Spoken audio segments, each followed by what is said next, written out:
بسم الله الرحمن الرحيم الحمد لله رب العالمين والصلاة والسلام على محمد وأهل بيته الطيبين الطاهرين ولعنة الله على أعدائهم أجمعين من الآن إلى قيام يوم الدين. أما بعد فقد قال إمامنا المهدي عجل الله تعالى فرجه الشريف: بسم الله الرحمن الرحيم إنا في ابنة رسول الله صلى الله عليه وآله لي أسوة حسنة. صلوات اللهم صل على محمد وآل محمد. محترم معزز سامعین اکرام، جس عنوان کے تحت اور جس سلسلے سے پوری کائنات میں مجالس برپا ہو رہی ہے، اس عنوان اور اس سلسلے کا نام شہزادی کون فاطمہ الزہرا سلام اللہ علیہا ہے۔ یقیناً بی بی کے مقامات عند اللہ، عند الرسول، عند الائمہ اور عند العلماء کتب میں موجود ہیں۔ قرآن قصیدہ پڑھ رہا ہے شہزادی کا، قرآن کا محافظ نبی کریم قصیدہ پڑھ رہا ہے شہزادی زہرا سلام اللہ علیہا کا، ائمہ اطہار قصیدہ پڑھ رہے ہیں۔ قرآن کبھی آیت تطہیر کے ذریعے، کبھی سورہ دہر کے ذریعے شہزادی کا قصیدہ پڑھتا ہوا نظر آ رہا ہے۔ نبی کریم کبھی فاطمۃ بضعۃ منی کہہ کر، کبھی یا قلبی و روحی التی بین جنبی کہہ کر قصیدہ پڑھتے ہوئے نظر آ رہا ہے۔ اور اسی سلسلے کو آگے بڑھاتے ہوئے ائمہ اطہار بھی قصیدہ پڑھتے ہوئے نظر آ رہے ہیں۔ ہمارے وقت کا امام وہ جو کہ منجی بشر ہے، جو کہ ہادی برحق ہے، جو آخری امام ہے، تاسعہم افضلہم کا مصداق ہے، وہ قصیدہ پڑھتے ہوئے نظر آ رہا ہے: انا فی ابنۃ رسول اللہ، بے شک رسول خدا صلی اللہ علیہ وآلہ وسلم کی بیٹی لی اسوۃ حسنہ، ہمارے لیے، میرے لیے اسوہ حسنہ ہے۔ کون کہہ رہا ہے، کیا کہہ رہا ہے اور کیوں کہہ رہا ہے، یہ مہم ہے سمجھنا۔ کہنے والا وہ ہے جو کہ خود امام برحق ہے، کہنے والا وہ ہے جو کہ خود منجی بشر ہے، کہنے والا وہ ہے جو تاسعہم افضلہم کا مصداق ہے۔ وہ یہ کہہ رہا ہے کہ بی بی زہرا سلام اللہ علیہا رسول کائنات کی بیٹی میرے لیے اسوہ حسنہ ہے۔ عزیزان محترم، کیوں نہ ہو بیٹا یہ قصیدہ کیوں نہ پڑھے؟ کیونکہ تربیت ہی ایسی ہے کہ جب باپ یہ کہتا ہوا نظر آ رہا ہے کہ نحن حجج اللہ علیکم وجدتی فاطمہ حجت اللہ علینا، کہ ہم تم لوگوں پر اللہ کی حجت ہیں اور بی بی زہرا، دادی زہرا، ہم ائمہ پر حجت ہیں۔ جب باپ قصیدہ پڑھتے ہوئے نظر آ رہے، امام حسن عسکری نے یہ قصیدہ پڑھا تو حق بنتا ہے کہ بیٹا بھی یہ کہتا ہوا نظر آئے، اور حق کو بیان کیا ہے امام زمانہ نے، کہا کہ میرے لیے اسوہ حسنہ ہے۔ کون؟ شہزادی فاطمہ الزہرا سلام اللہ علیہا۔ یقیناً بی بی کا کردار، ان کی سیرت، ان کا مقام، ان کا عرفان آسانی سے کسی کے سمجھ میں نہیں آنے والا ہے۔ یقیناً جب ذات اعلیٰ ہے تو اسے سمجھنے کے لیے مدرک بھی اعلیٰ ہونا چاہیے۔ اب مدرک یا قرآن ہونا چاہیے جو رب العالیٰ کی کتاب ہے، یا وہ پیغام، وہ حدیث ہونی چاہیے جو مثل الاعلیٰ مخلوق میں نبی کی ذات ہے، یا مثل العلیٰ اہل بیت اطہار علیہ السلام کی ذات ہے۔ ایک سوال پڑھے بر محمد و آلہ اللہم صلی علی محمد و آلہ محمد۔ یقیناً سمجھنے کے لیے ضروری یہ ہے کہ ان کا سہارا لیا جائے. قرآن سے پوچھا جائے کہ فاطمہ کیا ہیں، نبی سے پوچھا جائے کہ فاطمہ کیا ہیں، اہل بیت اطہار ائمہ اطہار سے پوچھا جائے کہ فاطمہ الزہرا سلام اللہ علیہا کیا ہیں. تو اگر قرآن کی طرف چلیں تو سب سے پہلی جو اگر تمام فضائل کو سمیٹا جائے جناب فاطمہ الزہرا سلام اللہ علیہا کے کہ جو مرتبہ اللہ نے دیا ہے، اللہ جن چیزوں سے ان سے راضی ہے، یا جو عہدہ اس نے دیا ہے فاطمہ الزہرا سلام اللہ علیہا کو، ان میں سب سے اعلیٰ اور سب سے برتر اگر کوئی فضیلت ہے تو خدا بند عالم نے اپنی رضا اور غضب کا مظہر اور مرکز و منبع اور معیار فاطمہ الزہرا کو قرار دیا. سب سے اعلیٰ فضیلت اگر پیش کی جائے، ذرا قرآن کی طرف رجوع کیا جائے کہ قرآن کیا کہتا ہے. ارشاد رب العزت ہو رہا ہے ان الذین یؤذون اللہ ورسولہ لعنهم اللہ فی الدنیا والآخرہ وعد لهم عذابا مہینا. قرآن کہہ رہا ہے کہ جو اللہ اور رسول کو اذیت دیتا ہے، لعنہ ماضی میں یعنی اس پر لعنت متحقق ہو چکی ہے، ہوگی نہیں، یا لعن نہیں، لعنہم اللہ، اللہ اس پر لعنت کر چکا ہے، بالتحقیق اس پر لعنت واقع ہو چکی ہے، اور اس کے لیے وعدہ ہے کس چیز کا؟ وعد لہم عذابا مہینا، اور بدترین عذاب کا وعدہ کیا گیا ہے. عزیزان محترم، آیت پڑھ لی گئی، ترجمہ پڑھ لیا گیا، لیکن سوال یہاں پیدا ہوتا ہے کہ اللہ کو اذیت ہو اور رسول کو اذیت ہو تو اس پر اللہ کی لعنت ہوگی اور عذاب مہین جو اس کے لیے قرار دیا جائے گا. سوال یہ پیدا ہوتا ہے کہ جب رسول کو اذیت ہوگی تو واضح سی بات ہے کہ رسول کو اذیت کیسے ہوگی، یا جسمانی طور پر ہوگی یا روحانی طور پر ہوگی. لیکن سوال ذات خدا بندی کے لیے آتا ہے کہ جو اللہ کو اذیت دے، عزیزان محترم، اذیت کا تعلق جب جسم سے ہے، روح سے ہے، اللہ نہ جسم رکھتا ہے نہ روح رکھتا ہے، پھر اسے اذیت ہو تو کیسے ہو؟ جب اذیت ہوگی تو لعنت ہوگی، جب اذیت ہوگی تو عذاب ہوگا. جب ایک شرط جو ہے وہ واقع نہیں ہے تو پھر مشروط کیسے ظاہر ہوگا؟ عزیزان محترم، شرط سمجھنے کے لیے ضروری یہ ہے کہ ہم اسے سمجھیں کہ جسے اللہ نے سمجھایا ہے. جب اللہ کی اذیت کو سمجھنا ہے تو اب مفسرین کی طرف چلا جائے. مفسرین کہتے ہیں کہ اللہ کی اذیت کب ظاہر ہوگی، کب سمجھ میں آئے گی، کس طرح متحقق ہوگی؟ کہا کہ وہ احکام، وہ قواعد، وہ ضوابط، وہ دین، وہ شریعت، وہ اسلام جو اللہ نے ہمیں دیا ہے اور ہمیں اس پر عمل کرنے کا حکم دیا ہے، اگر ہم اس کا انکار کرتے ہیں تو یہ مانوی اذیت ہوتی ہے ذات الہی کے لیے.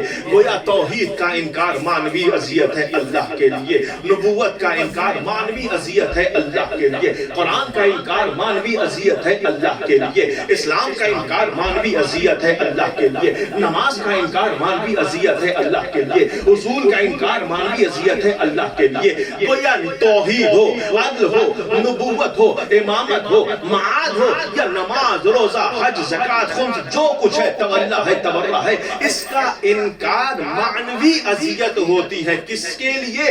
اللہ کی ذات کے لیے. لیکن عزیزان محترم، یقیناً یہ مصادیق ہیں کہ جن کے ذریعے اللہ کو اذیت ہو رہی ہے مانوی طور پر، لیکن متحقق کیسے ہوگی، اظہار کیسے ہوگا کہ اللہ کو اذیت ہوئی یا نہیں ہوئی، کیسے سمجھ میں آئے گا؟ تو سمجھنے کے لیے ضروری ہے کہ معلم قرآن کی طرف رجوع کیا جائے، جس کے لیے قرآن کہہ رہا ہے هو الذی بعث فی الامیین رسولا منہم یتلو علیہم آیاتہ یزکیہم ویعلمہم الکتاب والحکمہ، کہ وہ کہ جس نے امیین میں سے کسے رسول قرار دیا، وہ رسول کے جو کہ تمہارے لیے وہ زکیہم تزکیہ کرتا ہے، ویعلمہم الکتاب والحکمہ، اور تعلیم دیتا ہے کس چیز کی؟ کتاب کی اور حکمت کی.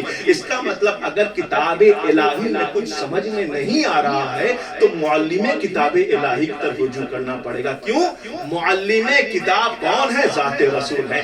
پروردگارا تو نے معلم بھیج دیا، یقیناً معلم نے بھی بتا دیا، لیکن ہمیں دنیا کو بتانا ہے کہ یہ معلم اس کتاب کے بارے میں کیا بتا رہا ہے، اس عقیدے کے بارے میں، اس فکر کے بارے میں کیا بتا رہا ہے. صلوات پڑھے بر محمد و آل محمد.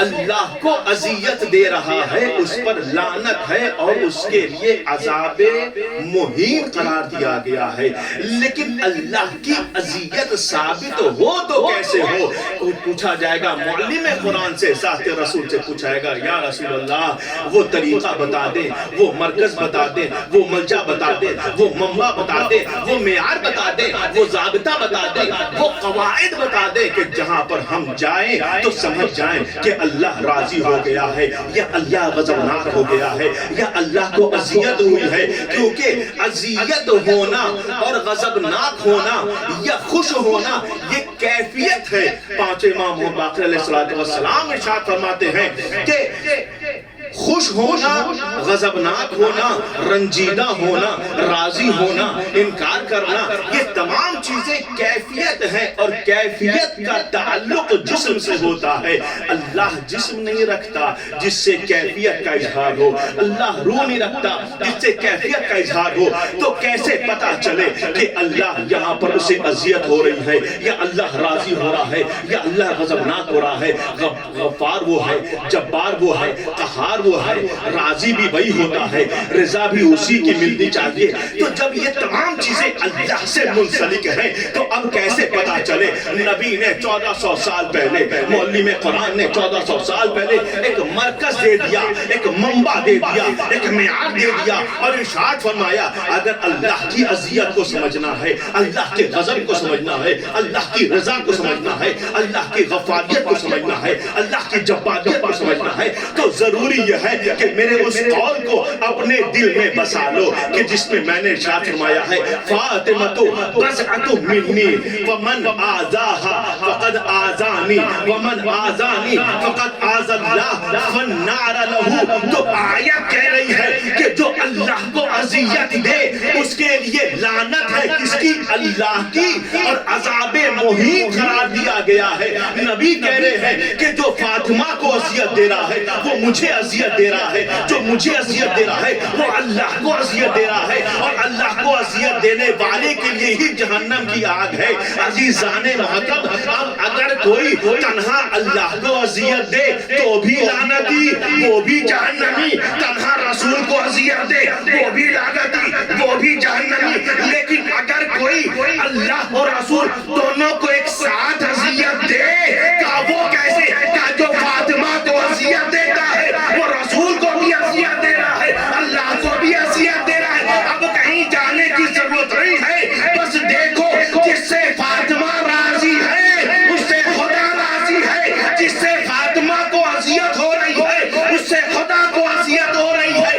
اب عزیزان محترم، اگر کوئی فاطمہ کو اذیت دے گویا وہ اللہ کو اذیت دے رہا ہے. تو اگر کوئی فاطمہ کے در پر آگ لگا دے اور فاطمہ کی اس دستاویز کو پھاڑ کر منہ پر پھینک دے تو جس کے سلام کا جواب فاطمہ نہ دے تو سمجھ لینا کہ یہ اللہ کی نگاہ میں اللہ کو بھی اذیت دے رہا ہے، رسول کو بھی اذیت دے رہا ہے. یہ دنیا میں بھی لعنتی ہے، آخرت میں بھی جہنمی ہے. ایک صلوات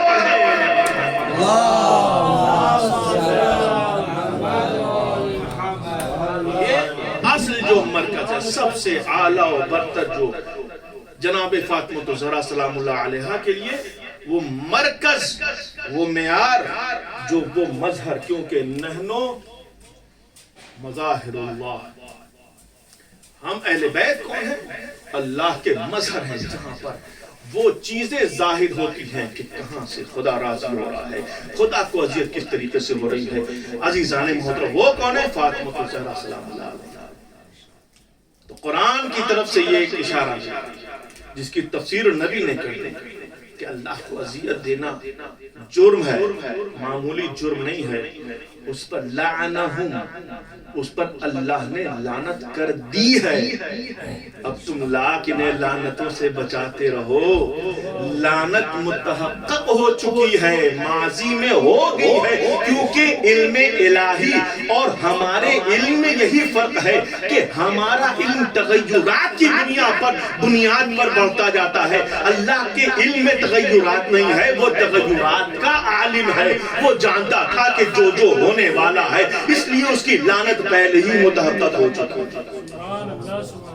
عزیزان محترم فاطمہ الزہرا سلام اللہ علیہ ارشاد امام جعفر صادق علیہ السلام ہو رہا ہے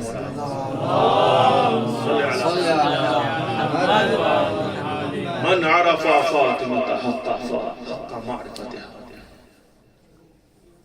فقد ادرک لیلۃ القدر کہ جو فاطمہ کو اس کی کم حق اگر پہچان لے گویا اس نے لیلۃ القدر کو در کر لیا. عزیزان محترم لیلۃ القدر کیا ہے؟ لیلۃ القدر خیر من الف شہر. عزیزان محترم یہاں پر ایک فضیلت کا گوشہ بیان کروں کہ لیلۃ القدر 1000 راتوں 1000 مہینے کی راتوں سے خیر ہے. اب آپ بتائیں کہ وہ جو کہ خیر ہو 1000 مہینے کی راتوں سے اسے ہم زیادہ اہمیت دیں یا جس کے لیے خود نبی کہہ رہے ہیں کہ فاطمہ افضل النساء العالمین کہ فاطمہ عالمین کی عورتوں سے افضل ہیں. تو خیر ہونا اور ہے افضل ہونا اور ہے. عزیزان محترم فاطمہ افضل ہیں اسی لیے مرکز کون ہے اگر فاطمہ کو سمجھنا ہے تو ایک مثال دے دیئے کم سے کم کسے سمجھ سکتے ہو لیلۃ القدر اگر سمجھنے کی کوشش کر لو لیلۃ القدر اگر سمجھ میں آ گئی تو سمجھو کہ فاطمہ سمجھ میں آ گئی. لیکن فاطمہ کی معرفت تم اس طریقے سے حاصل نہیں کر سکتے. کیوں؟ کیونکہ لیلۃ القدر ہی تمہیں سمجھ میں نہیں آئے گی. اس کا قرآن کا دعویٰ ہے وَمَا أَدْرَاكَ مَا لَيْلَةُ الْقَدْرِ. لیلۃ القدر نہیں سمجھ سکتے تم درک نہیں کر سکتے. کیوں؟ عزیزان محترم آج تک 3 شب قدر ہیں. کوئی بھی یقینی طور پر یہ نہیں کہہ سکا کہ کون سی شب قدر یقینی اور حقیقی شب قدر ہے. عزیزان محترم کیوں؟ کیونکہ یہ اللہ چاہتا ہے کہ اس طریقے سے منزلت اور مرتبت کو باقی رکھے. عزیزان محترم شب قدر بھی 3 ہیں. بی بی زہرا کی شہادت کی تاریخ بھی معروف 3 ہے. عزیزان محترم ایک جملہ کہہ دو کہ شب قدر 3 ہیں. 3 راتوں میں کوئی یقینی نہیں ہے کہ کون سی رات. احتمالات دیے گئے ہیں. اسی طریقے سے شہادت کی راتوں میں بھی احتمالات دیے گئے ہیں. احتمالات دیے گئے کہ کون سی شب جو ہے وہ شہادت کی شب ہے, کون سی تاریخ شہادت کی تاریخ ہے. عزیزان محترم جب رات کو کوئی درک نہیں کر سکا تو ذات کو کیسے درک کر سکتا ہے؟ جب رات نہیں درک ہو رہی ہے تو ذات فاطمہ کہاں سے درک ہو جائے گی؟ عزیزان محترم ذات بھی درک نہیں ہو سکتی, روح بھی درک نہیں ہو سکتی, کیونکہ ہماری روح ہمیں درک نہیں ہو سکتی. کیونکہ قرآن کہہ رہا ہے وَيَسْأَلُونَكَ عَنِ الرُّوحِ قُلِ الرُّوحُ مِنْ أَمْرِ رَبِّي وَمَا أُوتِيتُم مِنَ الْعِلْمِ إِلَّا قَلِيلًا. اے میرے رسول تم سے یہ روح کے بارے میں پوچھتے ہیں کہ روح کیا ہے. کہہ دو کہ یہ روح امر الہی ہے. وَمَا أُوتِيتُم مِنَ الْعِلْمِ إِلَّا قَلِيلًا. اور اللہ نے تمہیں اس کے بارے میں بہت کم علم دیا ہے. یعنی روح وہ ہے جسے ہم درک نہیں کر سکتے. کمال کی بات ہے ہم اپنی روح درک نہیں کر سکتے تو وہ روح جس کے لیے رسول کہہ رہے ہوں ہیا قلبی و روحی التی بین جنبی کہ یہ فاطمہ میرا قلب ہے اور میری وہ روح ہے جو میرے پہلو میں ہے. تو جب ہماری روح ہمیں درک نہیں ہو سکتی تو جو فاطمہ الزہرا رسول کی روح ہو وہ کیسے ہم سمجھ سکتے ہیں؟ نہ ذات سمجھ میں آ سکتی ہے نہ روح سمجھ میں آ سکتی ہے. وہ سمجھنے کے لیے ضروری یہ ہے کہ یا قرآن کا واسطہ لیا جائے, سہارا لیا جائے, یا رسول کے فرمان کا یا امتحان کے فرمان کا سہارا لیا جائے. عزیزان محترم پھر چلے قرآن کی طرف. مقام فاطمہ الزہرا کو سمجھنے کے لیے ارشاد ہو رہا ہے نبی کی اہمیت کو بیان کیا. توجہ چاہتا ہوں نبی کی عظمت کو بیان کر رہا ہے. عسا ان یبعثک رسولک مقام محمود. عسا ان یبعث رسولک مقام محمود کہ خداوند عالم عسا لفظ استعمال کر رہا ہے کہ شاید اے میرے رسول اللہ تمہیں مقام محمود پر بٹھا دے. امید ہے شاید کہ تمہیں مقام محمود پر بٹھا دے. قرآن کی بلاغت دیکھیں. قرآن ایک طرف کہہ رہا ہے امید ہے شاید اللہ تمہیں مقام محمود پر بٹھا دے. لیکن جب رسول کی طرف رجوع کیا گیا تو رسول نے یہی عہدہ یہی منزلت کسی اور کے لیے اور ارشاد فرمایا یا فاطمہ ان غضبک غضب اللہ ورضاک رضا اللہ وَإِنَّا لَكَ عِندَ اللَّهِ شَأْنٌ مَقَامٌ مَحْمُودًا. یہ کون فرما رہا ہے؟ رسول فرما رہے ہیں. کس کے لیے؟ بی بی زہرا سلام اللہ علیہ. قرآن کیا کہہ رہا ہے؟ اے میرے رسول آپ کے لیے مقام محمود ہے. بہت توجہ چاہتا ہوں. رسول کے لیے قرآن کہہ رہا ہے کہ آپ کے لیے مقام محمود ہے، اور رسول کہہ رہے ہیں اے فاطمہ اللہ کے نزدیک آپ کے لیے مقام محمود ہے جو روز محشر. اس لیے امام رضا علیہ السلام نے بڑھ کر ارشاد فرمایا صلوات پڑھیں.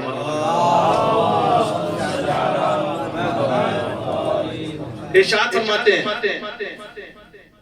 کہ جب روز قیامت روز محشر پر تو ایک آواز آئے گی. کس چیز کی آواز آئے گی؟ فَإِذَا قَامَ يَوْمَ الْقِيَامَةِ. جب روز محشر برپا ہوگی تو ایک آواز آئے گی اے فاطمہ آگے بڑھو اور فاطمہ کے لیے کرسی قرار دو، کرسی لگاؤ. ایک روایت میں کرسی کا لفظ استعمال ہوا ہے اور ایک روایت میں ممبر نور، کہ نورانی ممبر. ایک نورانی ممبر ہوگا کہ نورانی ممبر لگے گا اور حکم ہوگا اے فاطمہ اجلسی، آپ بیٹھ جائیں اور شفاعت کریں. کس پر؟ کس کی؟ کا شفاعت کریں ہر اس کی جس سے آپ دوست رکھتی ہیں، جو آپ کے شیعوں میں سے ہو یا آپ سے مودت رکھتا ہو، اس کی شفاعت کریں. اور پھر خداوند عالم کے لیے بارگاہ میں فاطمہ کہتی جائیں گی یہ میرا شیعہ ہے، خدا کہے گا میں نے شفاعت کی. یہ میرا شیعہ ہے، یہ شفاعت ہو گئی. عزیزان محترم یہ روایتیں کیا بیان کر رہی ہیں؟ یہ روایتیں بیان کر رہی ہیں کہ خداوند عالم کے نزدیک ایک مقام محمود ہے فاطمہ الزہرا سلام اللہ علیہا کا. لیکن قرآن اور آیت اور روایت دونوں میں ایک فرق ہے. وہ فرق کیا؟ نعوذ باللہ دونوں میں کوئی تضاد پایا جا رہا ہے. قرآن کہہ رہا ہے رسول کے لیے مقام محمود ہے، رسول اور ائمہ کہہ رہے ہیں کہ زہرا کے لیے مقام محمود ہے. تو کیا نعوذ باللہ تضاد پایا جا رہا ہے؟ کیا تضاد نہیں پایا جا رہا ہے. بس بیان وضاحت کی ضرورت ہے، اور وضاحت کون کرے گا؟ قرآن کی معلم قرآن کرے گا. قرآن یہ نہیں کہہ رہا ہے کہ مقام محمود فقط رسول کائنات ہے. عزیزان محترم رسول کے کلمات جو فاطمہ الزہرا کو مقام محمودہ پر بیٹھا رہے ہیں، یا قرآن کے کلمات جو رسول کو مقام محمودہ پر بیٹھا رہا ہے، وہ دونوں میں ایک فرق ہے، ایک فضیلت کا گوشہ ہے. قرآن کہہ رہا ہے عسیٰ ان یبعثک رسولک مقام محمودہ، عسیٰ امید ہے شاید کہ تمہیں بیٹھایا جائے. اور رسول کہہ رہے ہیں کہ بالیقین بالتحقیق اے فاطمہ آپ کے لیے آپ اللہ کے نزدیک آپ کے لیے ایک مقام محمود ہے. تو ایک طرف تو عسیٰ امید دلائی جا رہی ہے رسول کی ذات کے لیے، اور ایک طرف فاطمہ الزہرا کے لیے یقینی طور پر بیان کیا جا رہا ہے. تو نعوذ باللہ کیا یہ فاطمہ الزہرا کا مرتبہ رسول سے بلند ہو گیا؟ نہیں عزیزان محترم، نہ دونوں میں تضاد ہے، نہ آیت و روایت میں تضاد ہے، اور نہ ہی فاطمہ الزہرا عہدے میں مرتبے میں رسول سے آگے چلی گئی. نہیں عزیزان محترم، شرط یہ ہے کہ قرآن کو ویسے سمجھو جیسے سمجھنے کا حکم دیا گیا ہے. قرآن کو معلم قرآن کے ذریعے سمجھو. تو معلم قرآن نے وضاحت کی ہے کہ یہاں پر مراد یہ نہیں ہے کہ فاطمہ نعوذ باللہ رسول کی ذات سے بڑھ گئی، عہدے میں اعلیٰ ہو گئی، مقام محمودہ پر بیٹھ گئی، اور رسول کے لیے قرآن نے امید کا لفظ استعمال کیا ہے. ایسا نہیں ہے. آیت اللہ علامہ طباطبائی اس لفظ عسیٰ کی وضاحت کرتے ہوئے کہتے ہیں کہ عسیٰ کا ترجمہ بھی غلط کیا جاتا ہے. امید اور شاید کا ترجمہ صحیح نہیں ہے. یہ امید اور شاید کا ترجمہ اگر بندوں کے لیے عسیٰ استعمال ہو تو ہوگا، لیکن اگر ذات الہی کے لیے استعمال ہو رہا ہے تو ذات الہی میں عسیٰ امید اور شاید پر دلالت نہیں کرتا، بلکہ وعدہ الہی واجب ہو جائے.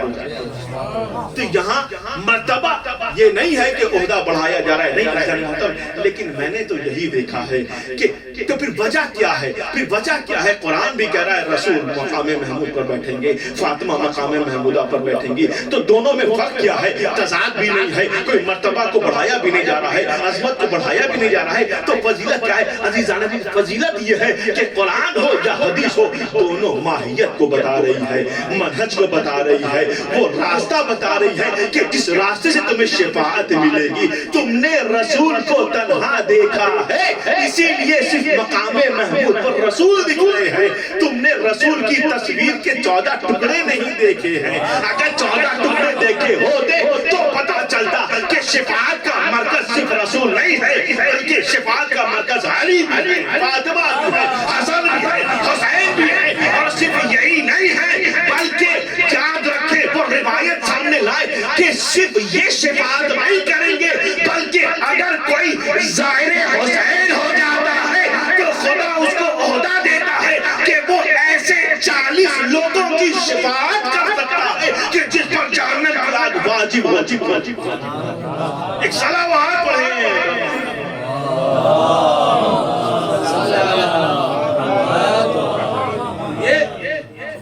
یہ مرتبہ فاطمہ الزہرا سلام اللہ علیہا کے لیے ہے اور ان کے چاہنے والوں کے لیے ہے کہ وہ شفاعت کریں گی, شفاعت ہوگی اور اس انداز میں ہوگی.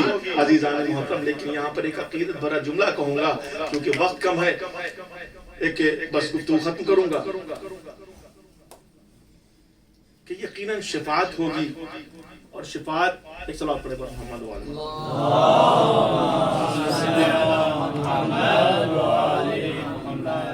شفاعت اب ایسا تو نہیں ہوگا کہ رسول بھی کرسی پہ بیٹھے ہوں, فاطمہ بھی کرسی پہ بیٹھی ہوں.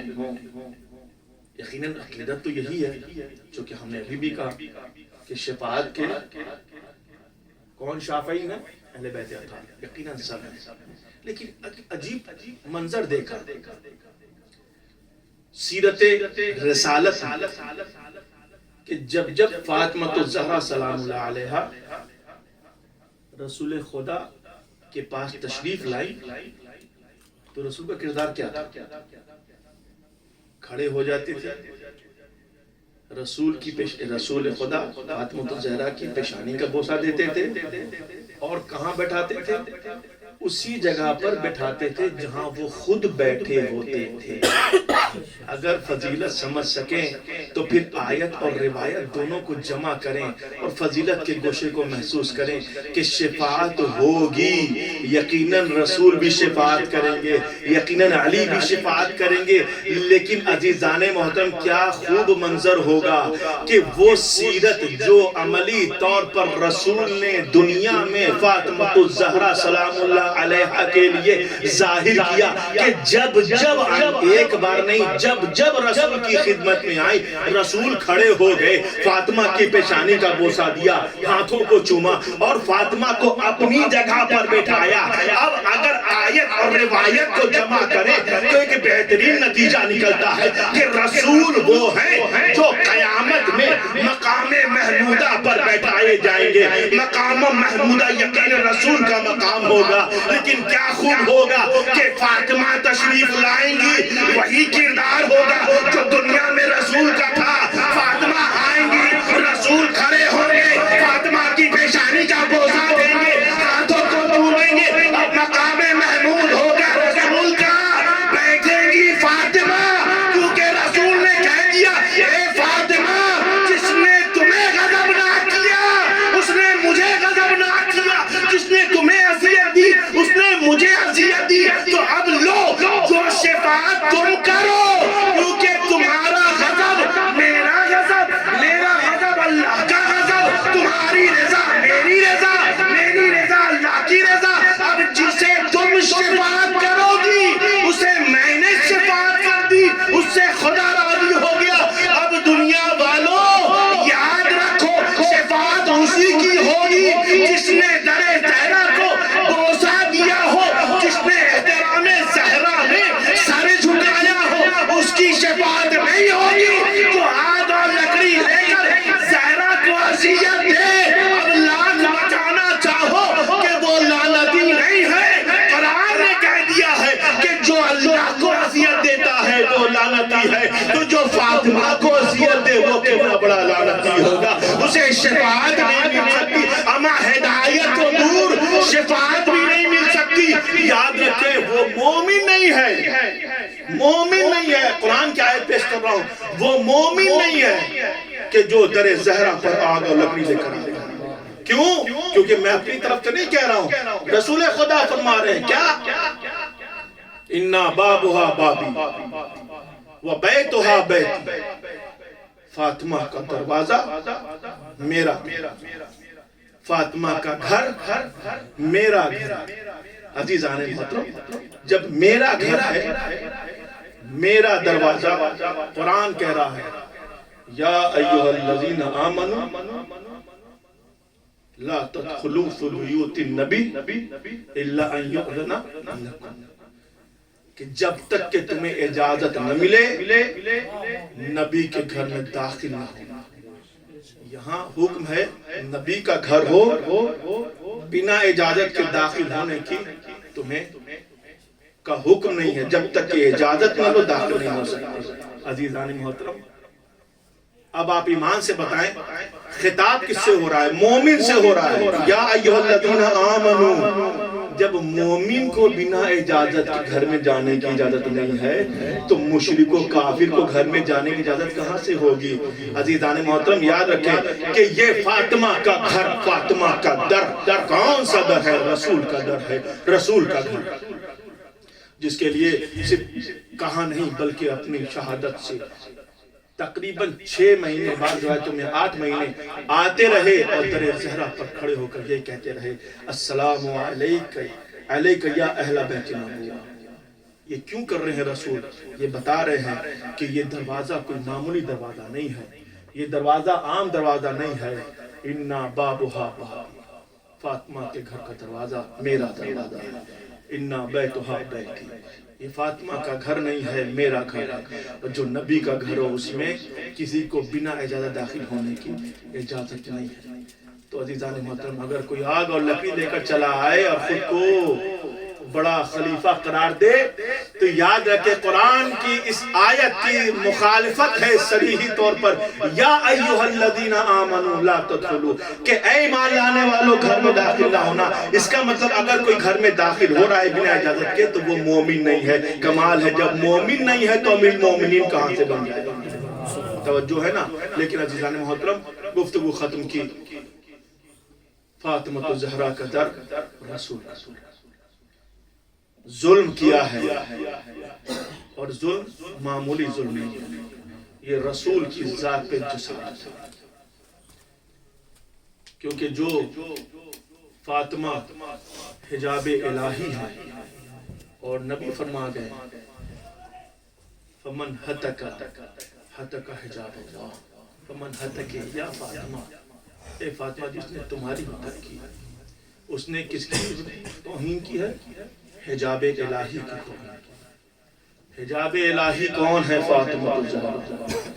گویا یہ وہ واسطہ ہے کہ جس کے ذریعے اللہ سے گفتگو ہو سکتی ہے، یہ وہ واسطہ ہے۔ منزلت کو سمجھے فاطمہ کی عزیزان محترم، یہ بی بی وہ بی بی ہے کہ جن کے واسطے سے جو اصل مرکز ہیں، رسول نے بھی، علی نے بھی، ائمہ نے بھی سب کو مرکز بنا دیا، سب نے مرکز بنایا بی بی زہرا کو، کہ یہیں سے اللہ اصل واسطہ جو ہے یہاں سے ہوگا، حجاب الہی کا ہوگا۔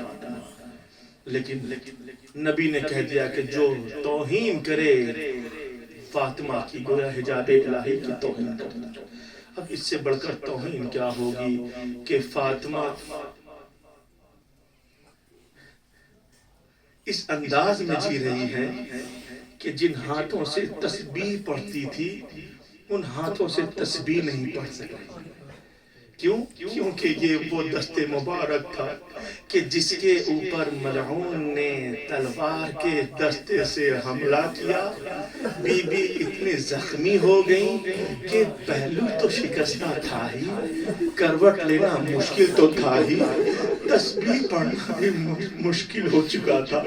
عزادارو، جناب زہرا پہ جو مظالم ڈھائے گئے، مصیبت ڈھائی گئی ہے، سنیں کہ جناب زہرا پر صرف روح جسمانی اذیت نہیں ہوئی ہے، روحانی اذیت کا ذرا مظاہرہ سنیں کہ کس طریقے سے روحانی اذیت تھی۔ جناب زہرا جب بھی مولا کائنات گھر میں تشریف لاتے، دیکھتی بی بی زہرا کہ جناب امیر کائنات مایوس ہیں، چہرہ اداس ہے، پوچھتی تھی اے میرے والی و وارث، میں سننے لگی ہوں مجھ تک خبر آئی ہے کہ جب آپ باہر جاتے ہیں تو مسلمان آپ کو سلام نہیں کرتے. جناب زہرا کے اس جملے کو سن کر علی تڑپ گئے.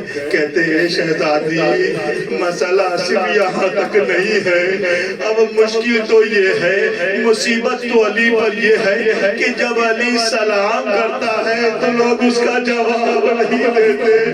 اللہ اکبر. جناب زہرا کا دستور کیا تھا کہ جب مصیبت علی پر پڑتی تھی جناب زہرا اپنی ابا کو صحن خانہ میں بچھا دیتی تھی اور کہتی تھی اے علی آپ صحن خانہ میں تشریف لائیں, ابا پر تشریف رکھیں. علی کی آنکھوں سے جب اشک جاری ہوتا تھا زہرا ان اشکوں کو اپنے دست مبارک میں لے کر سینے مبارک پر لگایا کرتی تھی. علی نے پوچھا یہ کیا کر رہی ہو؟ کہا کہ میں نے سنا ہے اپنے بابا سے کہ مظلوم کی آنکھوں سے مظلوم کی آنکھوں سے نکلے ہوئے آنسو سے مریضوں کو شفا ملتی ہے. اے علی مجھے شفا چاہیے. عزادارو فاطمہ تو زہرا کون فاطمہ؟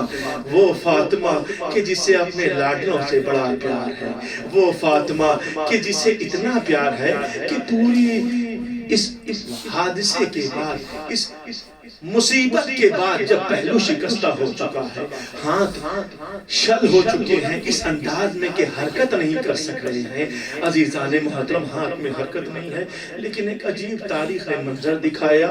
وہ منظر یہ تھا کہ جب شہزادی کونین اس کائنات سے جس دن جانے والی تھی اس دن فضہ اور اسما سے کہتی ہیں آج پورے گھر کا کام میں کروں گی.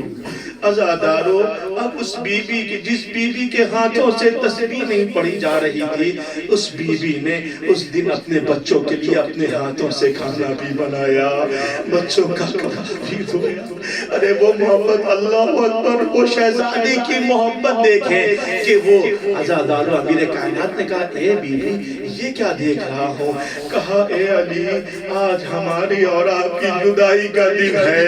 اللہ اکبر. وہ وقت بھی آ گیا کہ جناب فاطمہ الزہرا تسبیح بارگاہ الہی میں پیش کرتی کرتی ایک مرتبہ آواز خاموش ہو گئی.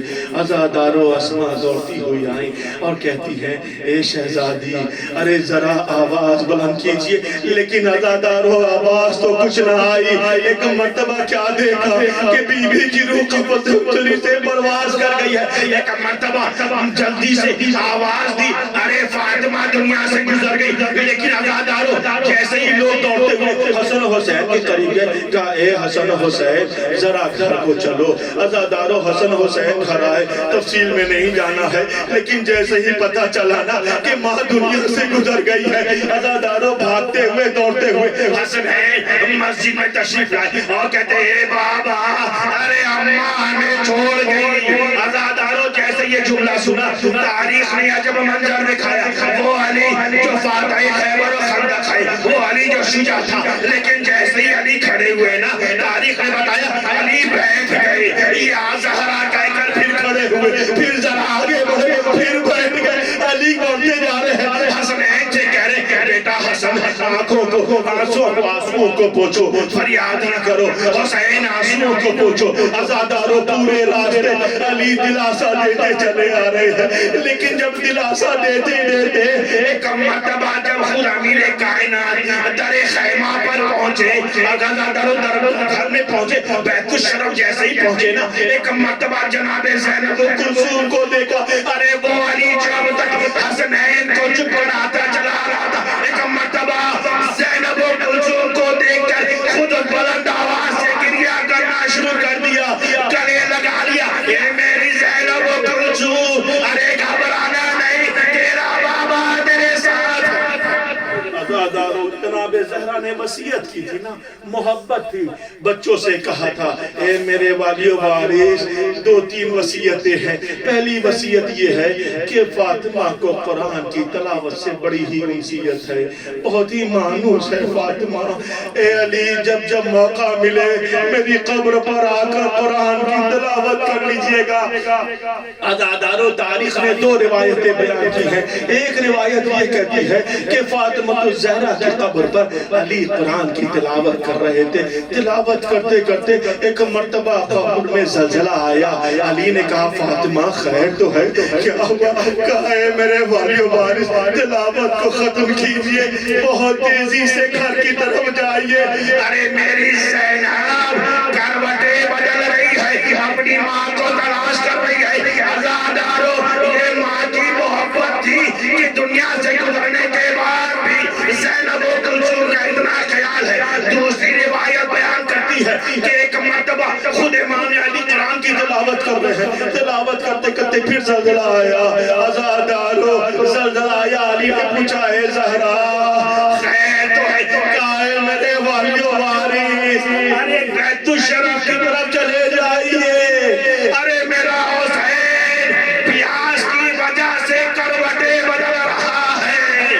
عزادارو, میں کہوں گا اے زہرا, ارے شہزادی زینب و کلثوم کا اتنا خیال, امام حسین کی پیاس کا اتنا خیال, دنیا سے گزرنے کے بعد بھی بے چین ہے. ارے اس وقت کیا ہوگا جب یہی حسین ہوگا کربلا کے میدان میں 3 دن کا بھوکا پیاسا دبا دیا جائے گا. اے زینب زہرا, یہ شہزادی زہرا, وہ وقت کیسا ہوگا, وہ کیا کیجئے گا جب زینب و کلثوم کربلا سے کوفہ, کوفے سے شام, بے بکرا و چادر, دیائے بدیا بازار دربار میں پھرائی. وسيعلم الذين ظلموا انا لله وانا اليه